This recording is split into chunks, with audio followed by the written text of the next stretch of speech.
Boa tarde, mais uma vez estamos aqui na Academia Joalon, em Santa Cruz da Serra. Sou o professor Joacil, sou faixa preta 6º grau de Jiu-Jitsu.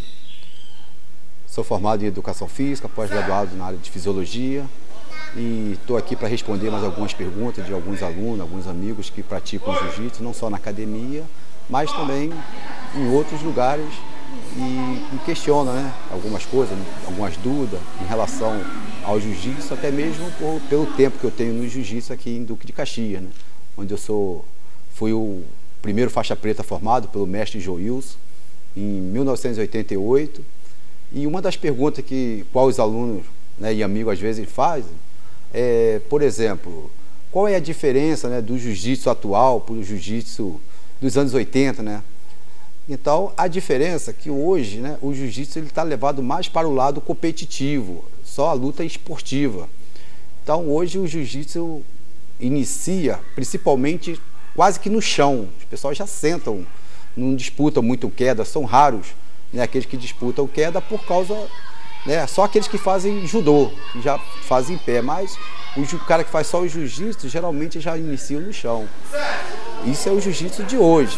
O Jiu-Jitsu dos 80, né, que eu comecei a praticar, realmente a gente aprendia soco, chute, sabemos dar soco, chute, defesa pessoal, né, parte de rolamento bastante apurada, a parte de queda a gente competia no judô, a gente participava no karatê dentro da regra deles, né? Hoje é chamado Vale Tudo, UFC, e na época não, a gente realmente entrava no campeonato deles.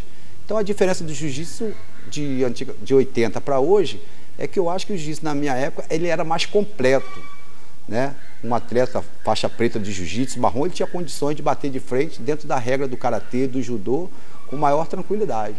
Então essa é a diferença do Jiu-Jitsu. O Jiu-Jitsu hoje é esportivo, é competição, é medalha, é chão. Essa é a diferença.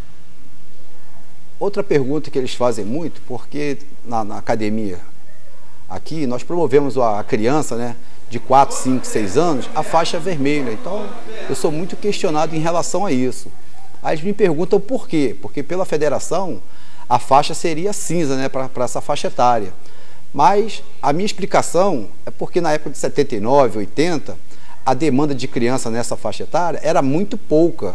Geralmente era filho do professor, filho de algum aluno que já fazia jiu-jitsu. Então eles ficavam na faixa branca e colocavam a divisa na faixa branca, né, e esperava completar 7 anos para poder ir para a faixa amarela. Então, meu professor, que hoje é mestre de jiu-jitsu, na época uma pessoa tinha uma formação na área de educação física, né, tinha uma graduação legal, era 4º grau de jiu-jitsu, ele criou a faixa vermelha dentro da academia e disse que aquela faixa, para aquelas crianças, estariam iniciando o início de tudo, né, a faixa vermelha, e o final de tudo, porque, na verdade, eu achei até assim muito bonito da parte dele a preocupação que ele tem com essas crianças, né, que ele tinha e tem com essas crianças, e a preocupação que nós temos que ter também com o idoso.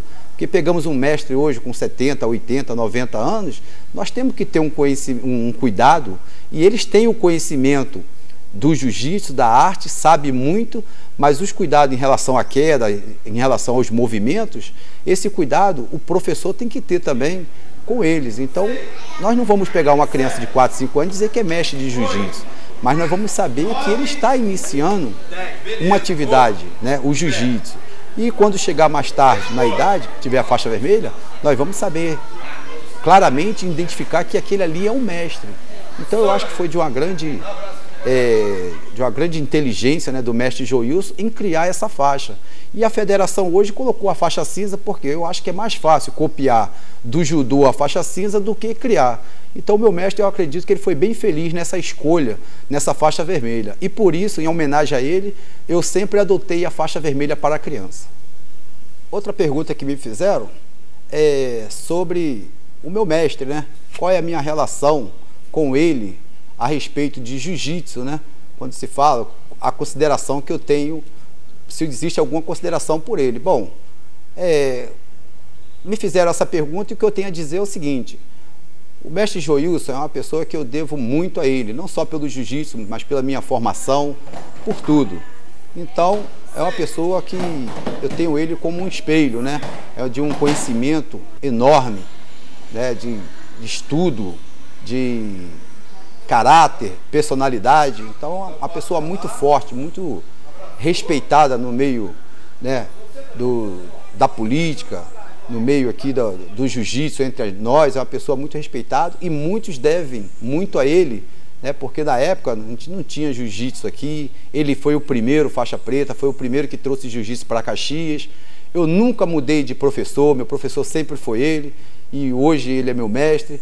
Lógico que se nós colocarmos, né, em prática, às vezes a pessoa pergunta por não ter conhecimento, eu até perdoo, né? Ah, mas se tiver que sair na mão entre vocês dois, né? Será que teu mestre tivesse? Não, hoje não existe essa questão, né, de competição, não existe essa questão, esse valor de quem é melhor, né? Cada um tem o seu valor. Hoje eu tenho o meu valor como professor, eu tenho o meu valor, né, como orientador, como faixa preta, e ele tem o seu valor como mestre, como uma pessoa que trouxe o jiu-jitsu para Caxias, uma pessoa que soma muito para o jiu-jitsu, e somaria muito mais se tivesse oportunidade, né, dentro de uma federação, de uma confederação, porque uma coisa, né, apesar dele ser político e tudo, mas ele é apaixonado pelo jiu-jitsu. Eu sei que ele somaria muito, né, e organizar e melhorar o jiu-jitsu, né, que hoje se encontra. Então são esses mestres, não só ele, como outros mestres que nós temos por aí, deveriam ser aproveitados para que tenhamos um jiu-jitsu melhor. Então é essa que é o papel dos mestres, né? É orientar, é ter uma bancada de mestre dizendo o que deve e o que não deve ser feito para a melhora do jiu-jitsu. Bom, um outro aluno também me perguntou, né, e algumas vezes outras pessoas chegam aqui na academia, atleta de praticante de outras academias, ou querem se inscrever no jiu-jitsu, eles me perguntam, né, por que aqui só pode treinar com kimono branco ou azul.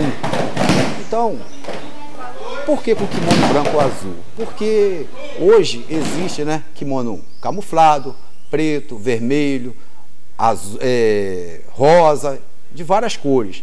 Então hoje os kimonos, eu acho que está levado muito pelo lado do modismo. E o jiu-jitsu, ele pede uma certa disciplina, um certo respeito, né? Uma hierarquia, uma essência, né? Uma coisa que veio lá de trás. Então, eu acho que o mínimo a gente tem que manter. E quando a gente coloca, né, vários kimonos, diversas cores, isso aí quebra um pouquinho a arte, né? Fica mais levado para o lado do modismo do que a própria arte. Então, eu como professor de jiu-jitsu, né, uma coisa que eu defendo, acho que uma das coisas que eu mais gosto, né, é o jiu-jitsu. Então, eu discuto o jiu-jitsu, eu falo jiu-jitsu com pessoas que têm que gostar igual a mim, menos do que eu nem falo muito sobre isso. Então, essa questão do kimono, eu acho que nós temos que se preocupar, né, numa formação até mesmo das crianças. Tive problemas aqui com criança que um tem o kimono simples, outro tem de uma cor, outro tem de outra, queriam impor isso, e eu não coloquei exatamente por isso, porque quando a gente fala de turma, de criança, a gente fala de formação, né? Dentro de uma turma existem vários poderes aquisitivos. Então, já tivemos problema em relação a isso, de pessoas quererem implantar e eu não deixar, tá? E existem aqueles profissionais também que são faixa preta, né, e adotam na sua academia, porque hoje o comércio dá uma vantagem para ele, né, de um kimono, 2, e ele começa a divulgar na sua academia aqueles kimonos onde vai ter benefício. Mas eu fico triste com esses professores, porque na verdade eles não estão preocupados com o jiu-jitsu, com a formação. Eles estão mais preocupados com a vantagem que eles vão levar sobre o kimono, o qual são oferecido para eles. Bom, em relação ao jiu-jitsu, qual é o meu maior sonho? Bom, meu maior sonho eu acho que foi realizado, né? De hoje estar aqui como faixa preta, trabalhando na minha academia, fazendo o que eu mais gosto, eu vivo disso, né? Então, quer dizer, um dos meus sonhos maiores é esse. Agora, eu gostaria mesmo, né, que o jiu-jitsu tivesse pessoas mais competentes, né, como faixa preta, né, as federações levassem mais a sério, existisse uma organização, um conselho de mestre, aproveitasse tantos mestres que nós temos aí, pessoas conhecedoras da arte, né? E o meu sonho seria esse, ver o jiu-jitsu olímpico, né? Um jiu-jitsu realmente que estivesse nas Olimpíadas e lutadores, a gente tem muito, né? Bons de luta, de briga, temos muito. Agora o que a gente precisa de uma administração melhor, de um conselho de mestre, de uma federação funcionando, de promoções de faixa realmente com pessoas qualificadas, que existisse realmente essas coisas, provas, né, para a pessoa realmente adquirir uma faixa, um grau, né, não só para faixa preta, né, para grau de faixa preta, mas para roxa, para marrom, que realmente hoje as faixas são dadas por vários motivos, fútil, né? E nós temos também tantas faixas pretas que são atletas, e assim que bota a faixa preta como atleta, como competidor, troca, né, de lado, já se torna professor. Professor são aqueles que realmente têm uma formação, têm um conhecimento, passam isso. Então, o meu maior sonho é que realmente a federação faça essa divisão de faixa preta atleta e faixa preta professor, que realmente organize o jiu-jitsu como o jiu-jitsu merece, né, de organização, de pessoas competentes em relação a esses fatores que me entristece muito de ver esse jiu-jitsu, essas compras de faixa que existe aí hoje, né, em muitos lugares. Isso que me entristece. Mudando isso, com certeza, teremos um jiu-jitsu melhor e eu estarei realizando o meu sonho.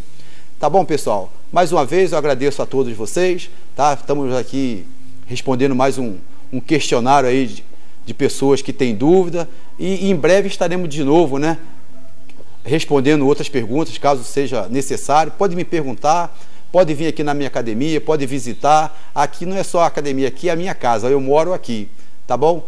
Uma boa tarde para todos. Eu quero aproveitar e desejar aí um feliz ano novo, né, para todos, um feliz Natal, ano novo, que possamos, né, chegar em 2013 aí com muita paz, muita saúde e que dê sabedoria para todos.